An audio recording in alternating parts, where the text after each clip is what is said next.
आता वळूया राज्यातील इतर बातम्यांकडे। बातमी गडचिरोलीमधून। गडचिरोली पोलिसांसमोर 11 माओवाद्यांनी आत्मसमर्पण केलंय।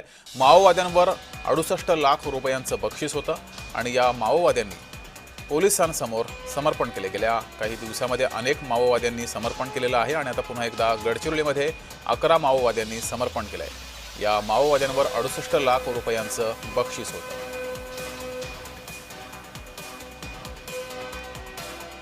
गेल्या अनेक दिवसांपासून अनेक माओवाद्यांनी पोलिसांसमोर आत्मसमर्पण केलेलं आहे।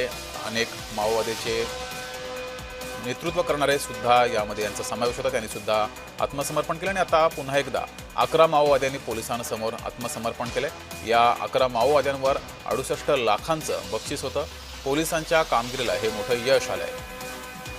गडचिरोलीमधील माओवाद संपवण्यासाठी सरकारकडून प्रयत्न सुरू आहेत आणि याला यश येताना दिसतंय। 11 माओवाद्यांनी पोलिसांसमोर आत्मसमर्पण केलेलं आहे। या 11 माओवाद्यांवर 68 लाख रुपयांचं बक्षीस होतं।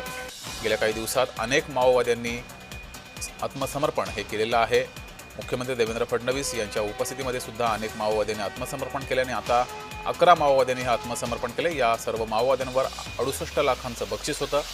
गडचिरोलीमधील माओवाद आणि महाराष्ट्रातील संपूर्ण या परिसरातील माओवाद संपवण्याचा संकल्प सरकारने केलेला आहे। संपूर्ण देशभरातीलच माओवाद संपवण्याचा संकल्प हा करण्यात आलेला आहे आणि त्याला यश येताना दिसतंय।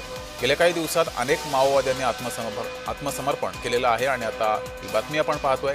11 माओवाद्यांनी आत्मसमर्पण केले। या माओवाद्यांवर 68 लाख रुपयांचं बक्षीस होतं।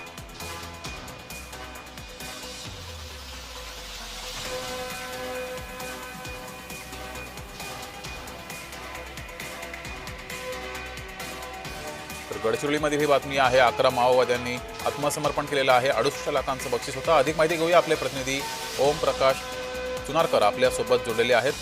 ओम प्रकाश, 11 माओवाद्यांनी आत्मसमर्पण केलेलं आहे। कशी ही संपूर्ण प्रोसेस घडली आहे? आहे की सध्या आता नक्सल आणि माओवाद्यांचे शेवटचं घर सुरू आहे।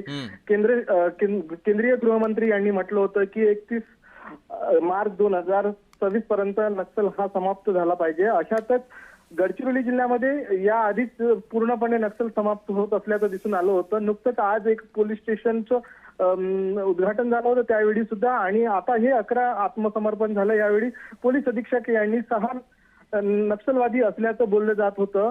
यामध्ये जवळपास 68 लाखाचं बक्षीस आहे आणि यामध्ये जवळ एक डीबीसी, एक एरिया कमिटी सचिव आणि एक पीपीए, एक कमांडर आणि एक सीपीएम पदावरील वरिष्ठ माओवाद्यासह असे 6